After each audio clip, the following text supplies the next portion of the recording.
Cybercrime is set to cost the world $10.5 trillion by 2025. This is larger than the entire GDP of Germany, France, and the UK combined in 2021. But what if I told you that the world's most dangerous virus is completely legal and could be running on your phone right now without a trace? Introducing Pegasus, the world's most dangerous computer virus. Why is it so dangerous? Well, the virus grants almost complete access to your device. And to get infected, you don't need to click a link, download something by mistake, or do, well, anything. Pegasus tracks everything you do with or near your smartphone and does so undetected. A government anywhere in the world could be accessing your phone, learning all of your activities and using that information against you or those around you. Simply put, Pegasus is a malware program which is a small viral file usually delivered online. A malware file might enable the tracking of how a computer is used and even its immediate environment, but exactly what it does depends on how it was programmed. In the case of Pegasus, the access is almost complete. It enables hackers to record phone calls, track location, use the phone camera to take photos or video, read text messages, and much more. The system then passes back this data to the person who planted them out, where the name comes from Greek mythology, a nod to the winged horse of the same name. It was first discovered in 2016 when it was found in a message to the iPhone of a human rights activist called Ahmed Mansour. Mansour forwarded the link to the Citizen Lab of the University of Toronto, who were able to work out its capabilities. At the time, the virus was programmed to exploit 3 specific unknown security vulnerabilities. These vulnerabilities were found in phone apps, and allowed the Pegasus file to infiltrate a phone without the knowledge of users. The Pegasus malware has existed since at least 2013, having taken so many years to discover, and has proven to be very high profile in its use. The killing of journalist Jamal Khashoggi and the Saudi Arabian consulate in Abu Dhabi, for example, resulted in a lawsuit against the makers of Pegasus by friends of Khashoggi, who alleged it was used by the Saudi government to spy on them. In late 2021, it was proven that Pegasus had been on the phone of Khashoggi's wife for several months, placed there by a government agency. The information gathered before his death in 2018 may have led to Khashoggi becoming a target, and the connection is explored in the Frontline documentary on Khashoggi produced by PBS. Many people first heard of Pegasus, though, when it was used to hack Amazon boss Jeff Bezos.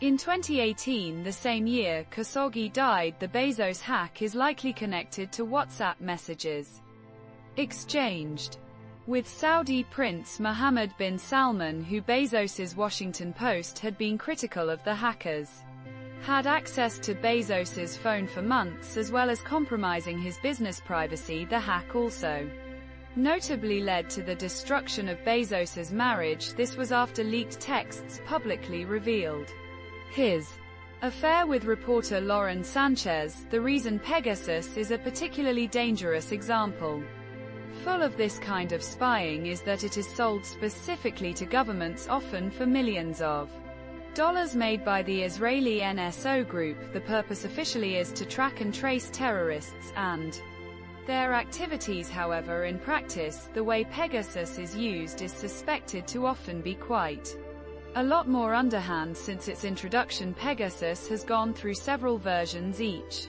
more powerful and capable than the last in its newest guise. If the malware is installed on your device, then nearly everything you do involving or close to your smartphone becomes available to the user. Pegasus does this by exploiting security bugs, a type of security-related programming error in things like software packages and operating platforms. Specifically, Pegasus looks for something called zero-day vulnerabilities, which is SUC issues that are known by some top security specialists but not yet known by the programmers who created the software. These weaknesses, which can be found across all operating systems allow Pegasus to exploit the system to gain admin rights to a smartphone or other device, which in turn grants extensive access. The easiest way for Pegasus malware to arrive on a device is via a disguised link, though there are far more subtle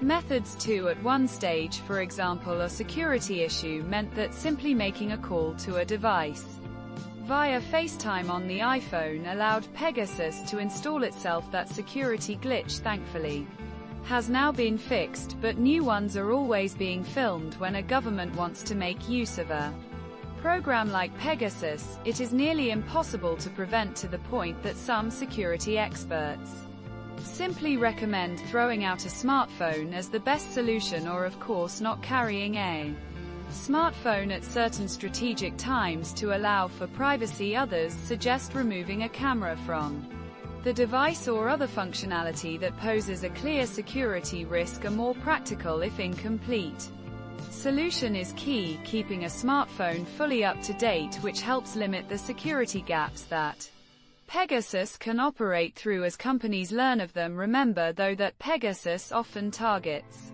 security gaps that the program makers are not yet aware of. In its most modern formats, Pegasus is incredibly extensive. It essentially uses your phone at the same time as you anonymously, pulling in huge amounts of data and supplying that data back to whoever placed the malware. So why should this worry you? Of course, you're most likely to be at risk if you do something that your government won't like. While terrorist tracking is the official purpose of Pegasus, it's quite likely to have been used around the world for things ranging from tracking protesters to learning about the activities of political opponents, with use highly secretive and likely to be subject to protest in itself if discovered. It is hard in practice to know quite how governments are using the software. What is certain though is that it has been used against some journalists and activists, with the not-for-profit Forbidden Stories doing a wide-reaching expose in 2021. They even found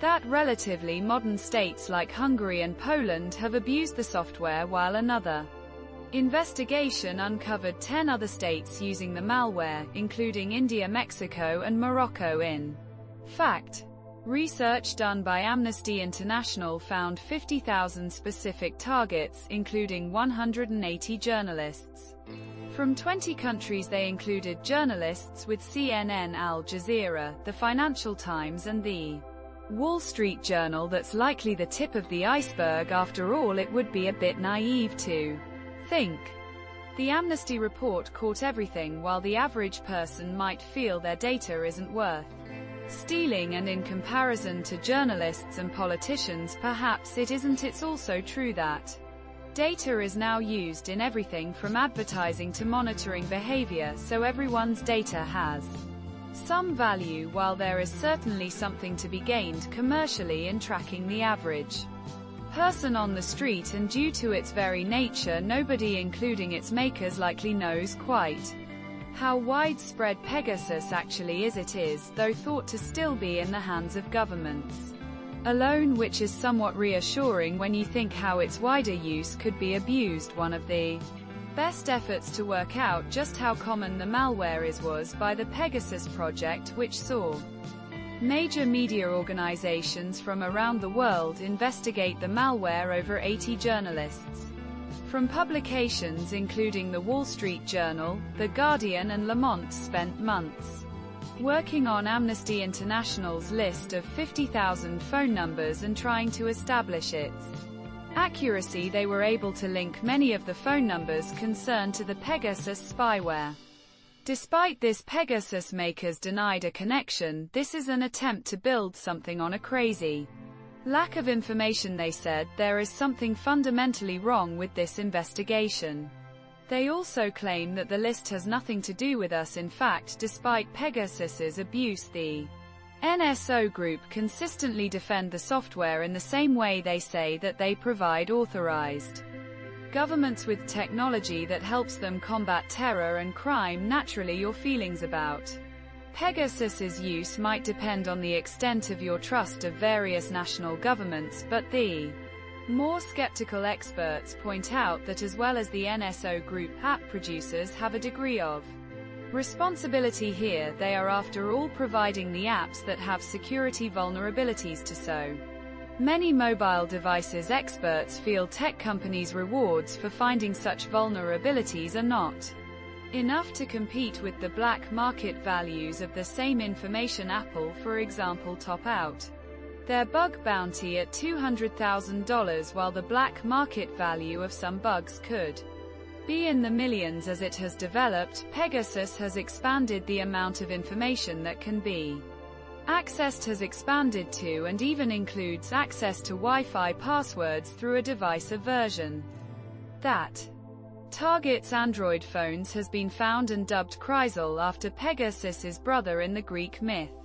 The list of countries where the software is used or has been deployed is ever expanding. The FBI are thought to use the software in the US, and it's been found on the phones of several State Department employees. At least 2 EU officials have been targeted, while Israel's refusal to sell the software to Ukraine to assist with their defense against Russia is widely seen as a sign of Israeli support for Russian leader Vladimir Putin. Naturally, you might want to know why such a thing is legal. It's legal in most places only where it is used with permission. The software has a genuine practical application. It could be on a government official's phone for the purpose of recording their environment or meetings, for example, enabling a simple smartphone to appear normal while being used to protect or take in information. The fact that many uses of the malware are illegal does not make Pegasus itself illegal in principle. The silver lining